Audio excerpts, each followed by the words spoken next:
Hey there, welcome to True Crime and the Court of Public Opinion. I am Alexis Knight. Here we talk scandals, headlines, cases, and courtroom chaos. But at the end of the day and through it all, we are here for one thing, the truth. And in this episode, we're talking about the poison on your plate.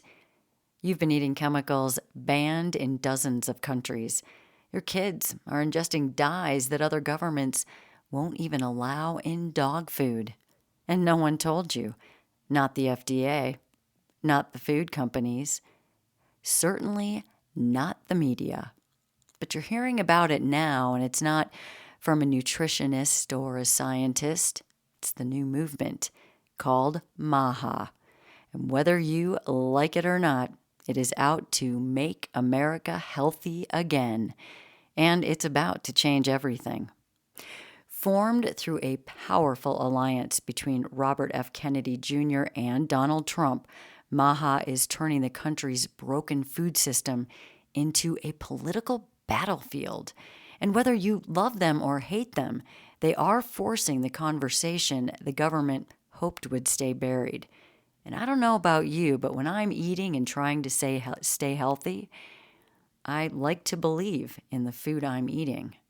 Now, this isn't about calories. It's not about weight loss. This is about corruption, collusion, and chemicals you are never supposed to consume. So here now, we're going to pull back the curtain on the dyes, the deals, the damage, and the movement calling bullshit on it all. Let's get into it. And if you're not sure about what I'm talking about, or maybe you think this movement just is something we don't need to pay attention to, this is really something that is seriously outrageous. I personally cannot believe was allowed in the free country, a country that's supposed to support Americans and the American dream. Not so. You've heard of red dye 40.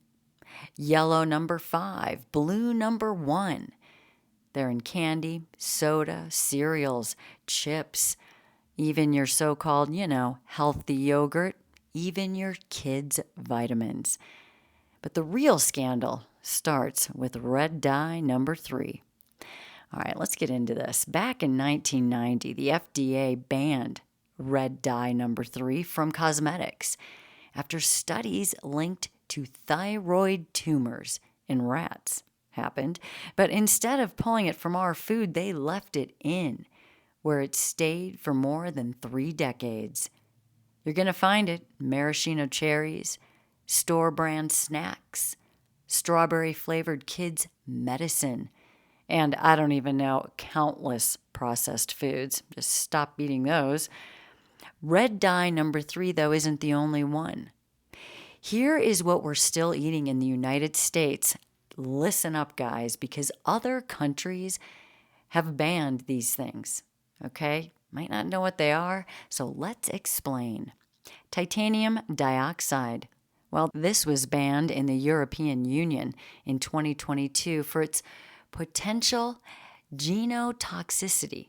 Okay, that means it can damage your DNA. And you know who left it in once this was discovered? The United States. Anybody like chewing gum or maybe frosting on that cinnamon roll? Yep. Brominated vegetable oil. Yep. BVO. Used in citrus sodas. It's banned in Japan. Banned in the EU. It contains bromine, the same element used in flame retardants. It's linked to memory loss, skin issues, possible thyroid dysfunction. But go ahead. How about potassium bromate? This is a dough conditioner that is banned in over 30 countries, including the UK, Canada, the EU, recognized by the World Health Organization as a possible human carcinogen. But you still get it right here in the US of A. This one, I don't even know if I can pronounce. Propylparaben. Yep, preservative, banned in Europe. Still found in your United States baked goods. How about those tortillas? It's an Endocrine disruptor. What does that mean? Well, it's going to interfere with your hormone function. How about that with your Mexican dinner tonight? And how about this? TBHQ. I definitely can't pronounce this one. Doesn't matter though. It's in stuff you consume. It's a synthetic antioxidant used to extend the shelf life of all your wonderful snacks. Animal studies link it to tumors and immune system effects. Banned in Europe. I mean, do I need to go on? Here's what makes it all worse. American corporations, they know these ingredients are dangerous. They've already removed them from the exact same products that they sell in other countries. That's how much they know. And I'm talking companies that you think you trust. Kellogg's, Kraft, Heinz, PepsiCo, Nestle. They all have dual formulas. That's right. You know, I always talk about the playbook. Are you listening? Because this is another one. One for the world, one for the U.S. Okay? Because other countries have bans and the United States just wants to sell. And the FDA lets them do it. Yeah, the FDA is supposed to protect you and your children from things like this. Your parents, your grandparents, they are supposed to believe that what they buy is safe because the FDA said so, right? But instead of protecting public health, the FDA has been protecting industry profits. And when pressured, companies quietly, reformulate. They don't really tell the public. There's no announcement. We don't get announcements anymore, okay, guys? You only get announcements on the stuff they want you to panic about. We don't get a warning about our food that we're about to eat for breakfast or dinner. They just silently shift everything.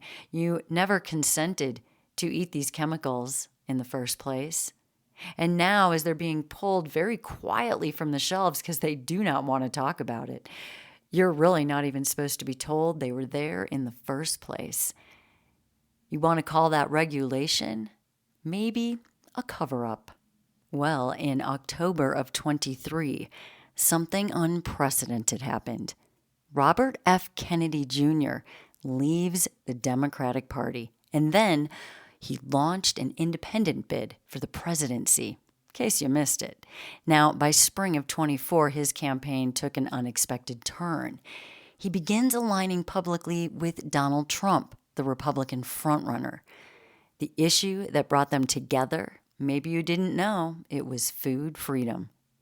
This alliance birthed MAHA, M-A-H-A, Make America Healthy Again, a health reform movement targeting what they call chemical corruption in America's food and drug system. It's not a social club. This is not a mother's group. And it doesn't matter who you are. We all eat food, right?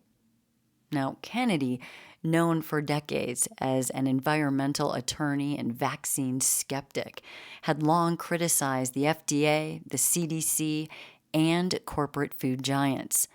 Now, Trump, always the opportunist, saw a storm brewing in Middle America. Millions of parents and health-conscious voters were fed up. And while legacy media ignored this conversation completely, Kennedy and Trump took it national anyway. And then MAHA became something, and it became the vehicle. All right, rallies were rebranded with MAHA banners. Speeches started naming ingredients. And for the first time, a presidential campaign started talking about banned dyes, chemical additives, and corporate lies. Not just inflation and border control, something that hits every one of us at the core. This isn't a bipartisan movement. It's anti-institution, if you really look at it. And that is why it is actually working. For decades, both Republicans and Democrats, they both took donations from the same food lobbies, okay? So no matter what side you're on, both sides are guilty. The Grocery Manufacturers Association was involved, the American Beverage Association, big AG conglomerates like Cargill and Archer Daniels Midland. I mean, these are the same groups that fought against labeling GMOs, against banning trans fats, and against truth in advertising laws. And you notice they seem to be gone. Now they're the ones quietly reformulating so they can avoid MAHA's spotlight, because these companies, they don't want you to know that they had to change their products. They don't want you to know and be called out that they're behind. By spring of 24, multiple corporations began dropping harmful dyes voluntarily. And you know why. Not because the FDA made them, but because they were named publicly, and before they got more news and more spotlights put on them to call them out, because then they would become a company you may not trust, they started changing to fit what is appropriate and safe, like in the other countries where they also sell their same products, only the safe versions and healthy versions. And this is all happening because of the power of the MAHA movement. It just needs enough people paying attention to make a difference here, and people are. Because when your food is not safe, nothing else matters. For years, the FDA knew these additives were harmful. I know that is a truth that is hard to swallow, but it is true. They had the studies, they had the international rulings, but they did nothing. Why? Well, because the FDA doesn't just regulate food, it protects the industry. The same companies it is supposed to oversee are also the ones that fund their research and that lobby Congress and revolve through FDA leadership positions. It is a system built on conflict of interest. Are we learning things yet on this podcast? I mean, take red dye number 3 again. The National Toxicology Program flagged it as a potential carcinogen back in the 80s, guys. In 1990, the FDA banned it from cosmetics. Why did they still allow it in our food? Well, because the food industry argued for it to stay in the food, arguing there wasn't enough sufficient evidence of harm in humans. What does that mean? That they had an acceptable level of harm to humans. And the FDA caved. It's been in your food for over 30 years since that decision, and more bad decisions were made since then. Same story with the brominated vegetable oil, linked to memory loss, thyroid dysfunction. It's pulled from Europe and Japan, but the U.S.? Nope. Pepsi, Coca-Cola only started phasing it out in 2020, and that was very quiet, so quiet you probably didn't know about it, and that is because some of the public did start to create some backlash, and they took care of it before maybe you heard about it. See what I mean? You get riled up all the time over headlines, but not the ones that matter to you. And that's the strategy. Don't warn the public. Don't issue recalls. We're making way too much money here. Just sit and silently reformulate, so we don't get in trouble and move on. Let's not own up to the damage of decades. And now, though, the cracks are showing. In 2023, California passed AB 418. That is the first U.S. law banning red dye number 3, BVO, bromate, and propylparaben from food. That was not an FDA action, by the way. Where are they?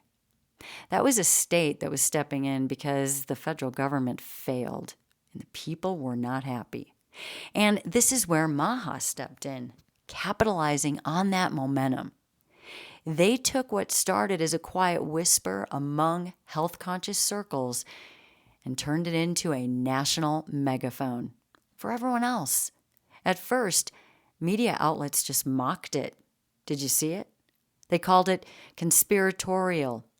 They like to throw that word around, so if you hear the word conspiracy, I might take a look at it. They also said it was unproven. Yeah. But the facts kept rolling in, and so did the studies, and so did the ingredient lists, and so did the lawsuits. And then the silent removals, because they know they're in trouble. They don't want to be called out on a national level. They don't want you to stop buying their special little treats. But hey, the tide is turning. And you don't need to agree with this administration or Donald Trump or Kennedy. But here's the undeniable truth. The U.S. has been feeding its people banned, damaging chemicals. And they did it knowingly. They did it for profit. And they did it for decades. MAHA did not invent this corruption, if that's what you're hearing. There's so many messages out there. That's why this podcast exists. Okay? It just refused to stay quiet about it. And now, as companies are scrambling and regulators deflect, one thing is certain. This fight has just begun. All right, now I want to kind of dig in a little deeper here. You know, when it comes to toxic additives in the United States food supply, I've been talking about the corporations, and it's some of the biggest brands in the world who knew exactly what they were doing. And instead of them informing us, the public, in America, where we're supposed to be safe, they quietly adjusted formulas overseas while leaving the harmful versions right here at home in America with us. What did they think exactly was going to happen to the actual people? I guess fund the pharmaceuticals and medical industry, apparently. So let's find out where this betrayal really was. Let's start with the companies that folded quietly on purpose because they don't want you to know that the stuff you've been buying has been poisoning you and your children, your mothers, your fathers, your grandparents, probably even your dog. Okay? They have banned additives from products they're selling in Europe, UK, Canada, and Japan, but these guys kept using them in the United States for years and years and years. No warnings, absolutely no accountability. Just cover up after cover up after cover up so that you would never know what happened and keep enjoying your breakfast or your snacks or your drinks, whatever it is. All right, let's talk about these guys that did not let you know about any recalls that should have happened or any announcements about what you've been eating, so maybe you need to get checked out by your doctor. Well, number one, we have Kellogg's.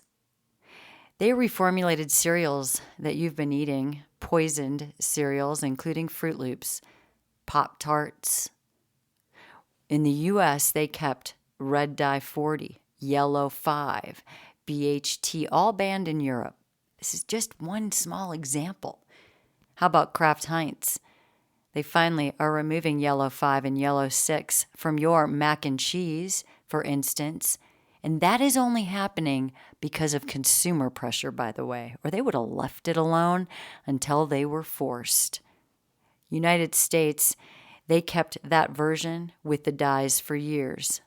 PepsiCo, including Gatorade. Now, in 2013, they removed brominated vegetable oil. This was only after a petition went viral. Okay, still used in many U.S. sodas, quietly starting reformulations in 2020 so that you don't know what happened. They didn't want to tell you about it. The news doesn't want to tell you about it because they don't really tell you news anymore because this is a health major problem. I would consider this is a national poisoning for years. I mean, what do we call this? I'm not sure, but America should have been put on alert years and years ago, if not immediately right now. How about Nestle? International candy lines like Smarties. They use natural coloring in the UK and Canada, but not here. We use synthetic dyes until finally pressure mounted enough. General Mills, replacing artificial colors in cereals like your Trix, but only for a short time. Reintroduced artificial dyes after they got rid of them from pressure. It came back in 2017, and they said it was because of consumer demand. But the consumers didn't know what they were demanding, I bet. Coca-Cola, Fanta, sold in the UK, uses natural beta-carotene coloring. But not here.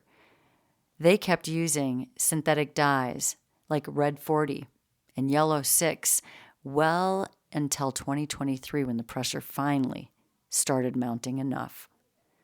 How about Mandelas like Oreos, Chips, Ahoy Ritz? European versions use non-GMO and no titanium dioxide. But if you like your Oreos here in the United States, you have GMO ingredients and very controversial emulsifiers. So sorry, I would stop eating those immediately. And how about McDonald's?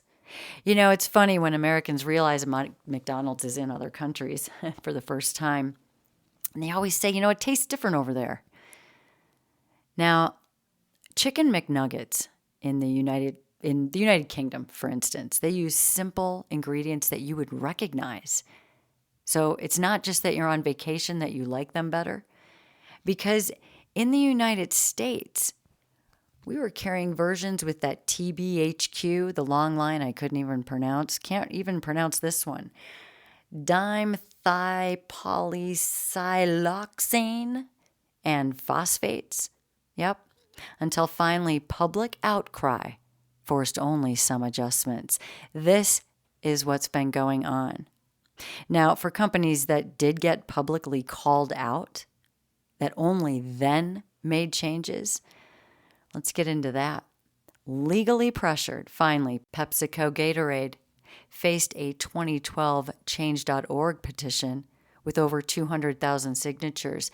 See, what I'm telling you this for is that when the public demands something, things happen. This took 200,000 signatures.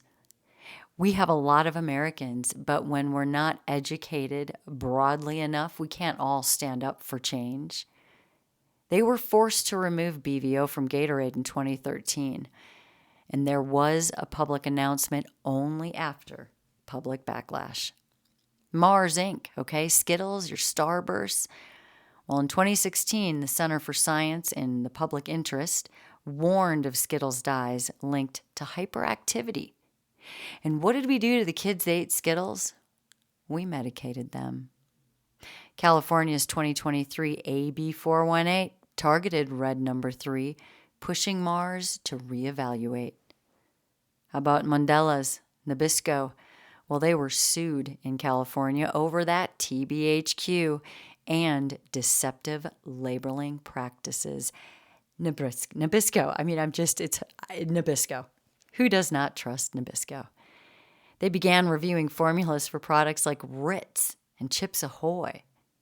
What's up? That's a lot of stuff, and I'm barely scratching the surface. Campbell's Soup. In 2015, they began phasing out BPA linings after public pressure. Public pressure again, guys, not government regulation. Are you picking up what I'm dropping off? If we don't educate ourselves, these changes just aren't going to happen unless we get a movement like the MAHA, I suppose, that targets this directly. It is marketed as consumer-focused, but that's only after other nations banned it outright.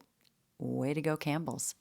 And then General Mills, again, after reintroducing dyes in cereals, they faced renewed backlash in 2020s. These guys, they are going to try to slip it by us.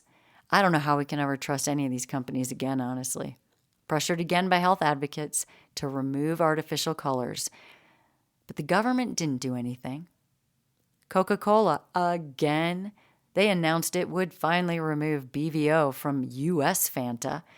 That was in 2023, and that's only after finally media attention happened for the California dye ban. And so people became aware. So if you're noticing the pattern on the people's side, when the people become aware, they can put on pressure, and that is the way to make change. It's not through these protests. It's not through thinking we're getting news from the media and that our organizations are taking care of it for us. I am handing you the proof. This isn't reform. It is retreat under pressure.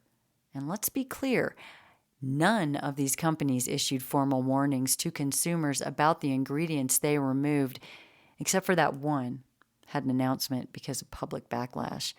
No press conferences, no recalls, no admission of risk and what they're going to do about it. A promise to us in the future, we're certainly not getting that. So even if they change Oreos today, I'm just not sure if I can do that again. They just do quiet label changes and give us that corporate spin. Because if the public had known earlier, of course, the lawsuits would have been staggering. But the public needs the information in order for any of this to happen. And this is what MAHA is exposing.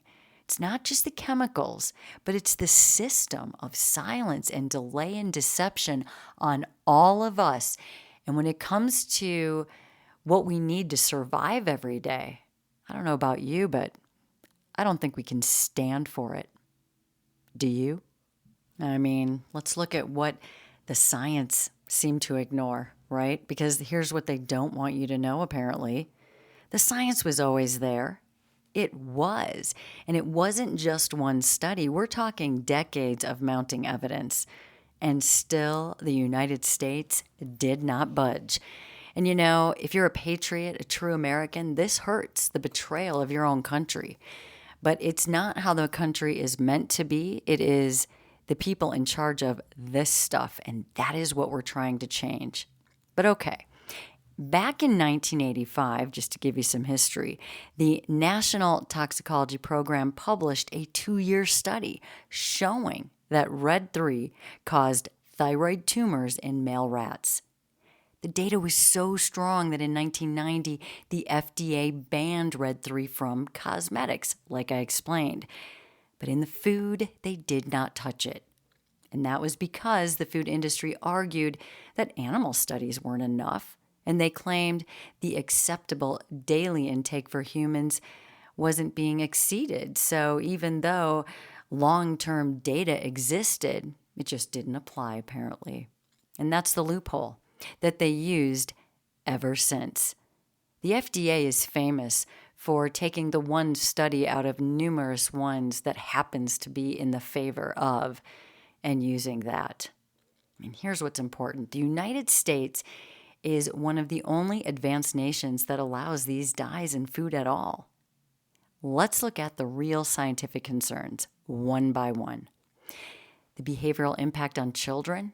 Anyone interested in that? Well, in 2007, the Southampton study, funded by the UK's Food Standards Agency, linked Red 40, Yellow 5, and Yellow 6 to increased hyperactivity in children, even those with no ADHD diagnosis. The response? Well, the European Union required warning labels on products containing synthetic dyes. Several countries banned the dyes outright. But meanwhile, the United States FDA dismissed the study, calling it inconclusive, and they kept the dyes legal, and the kids kept eating them. But the science didn't stop. In 2011, a meta-analysis published in the journal Pediatrics confirmed that food dyes can negatively affect attention and behavior in children, especially those sensitive to additives. Hyperactive children, anything sound familiar here? But again, no action from the FDA. And how about this? Because it's not just behavioral. I'm talking DNA and organ impact here. Some additives have been flagged for DNA damage, immune suppression, and even organ toxicity. Take titanium dioxide, for instance. This is a whitening agent that's found in gums and candies and even baked goods. In 2021, the European Food Safety Authority ruled that titanium dioxide, quote, can no longer be considered safe, end quote, due to genotoxicity risks. Big words here, guys. France banned it first. The EU followed. The US FDA, it still allows it in food. You ready to go to the grocery store tonight?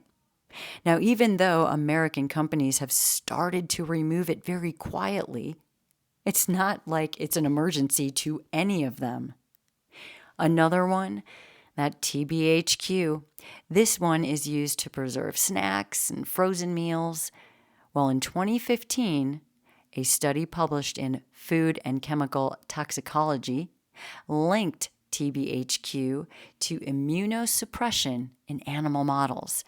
And then later in 2021, a study from Environmental Working Group found that TBHQ may also disrupt cell signaling to immune response, potentially weakening the body's ability to fight disease. Any autoimmune patients out there feeling like they did something wrong to their bodies? And again, still in the United States, they allowed this in products. Now, let's get to the neurological effects. Another topic that might be familiar to some of you out there. In 2020, a review in Neurotherapeutics highlighted concerns about artificial food dyes and neuroinflammation, especially their potential link to mood changes, hyperactivity, learning delays. And here's the pattern. When research points to harm, U.S. regulators say it's not conclusive, but they never fully investigate it either. They just let you think, oh, we looked into it, that's it, then they disappear. And that is all by design, guys. Again, the playbook. The burden of proof is not on the industry, okay? Those days of being provided the great products by great people, when, in a bigger sense, those days are done. It is on the public. I cannot be more clear. Until someone dies, until a study gets actual media coverage, which good luck there, until a state passes a law, only then does reform begin. And even the states, they're pressured by the people. And even then, it's silent. Here's the part they don't really want to talk about. This isn't just about the labels. It's about class, right? I mean, the people who can afford to avoid these additives, they already are. They shop at Whole Foods. They buy organic versions, even though not all of those are right. They use apps that scan barcodes and flag Red 3 and TBHQ and titanium dioxide. They're in the know. But what about the rest of the country that's not in the know? The families buying off-brand cereal, thinking it is safe, and it's there and available so they can afford it. Dollar store cookies, convenience store snacks. They're not getting warnings. They're getting fed. These additives show up most in ultra-processed foods, guys. Artificially flavored, shelf-stable food. The kind that's cheap and accessible and marketed directly to kids. Going to name some categories again. Some might be repeats. All right, kids' cereals. Think Fruit Loops, Captain Crunch, Lucky Charms, Trix. I know, all the fun ones. They're often dyed with red 40, yellow 5, blue 1. Gummy vitamins. Not so awesome. And medicine. Pediatric supplements still are using red 3 and artificial sweeteners. Why? Fruit snacks and those, quote, real juice, end quote, drinks, often labeled as natural, they still contain synthetic dyes. Do not be fooled. Cheap pastries, baked goods, look for TBHQ, that propylparaben, and potassium bromate. Have any instant noodles on your shelves? Well, they contain TBHQ in the flavoring packets. Candies, ice cream toppings. I know, summer. Red 3 is still used in cherries, rainbow sprinkles, cake decor. Microwave popcorn. Say no. Frozen snacks, chips. Check for that TBHQ. Hidden preservatives. It's all in there. Chewing gum, mints. Yep, titanium dioxide is used as a whitening agent. Who knew? And here's the dagger. I mean, these are items most commonly stocked in food, desserts, gas stations, low-income grocery chains. This is not just a health issue. This is a systemic economic one. Because while wealthy families eat dye-free yogurt and organic mac and cheese, working class families are still buying what's on sale, what they can afford. And that's where most of these ingredients live. And no one is warning them. Not the FDA, not the companies, not the media. And these are people trying to get by, working. I mean, that's why this is not just a food story, okay?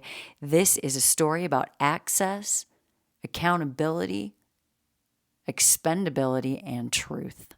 What you eat should never be a crime, but it shouldn't be a mystery either. And for decades, it has been. You were never told about the Red 3 that's been banned since 1990, but it's still in your kids' vitamins. You were never told about the titanium dioxide in your gum that Europe banned because of DNA damage from your gum, okay? You were never told that the mac and cheese sold in the UK is actually different than the one you bought here.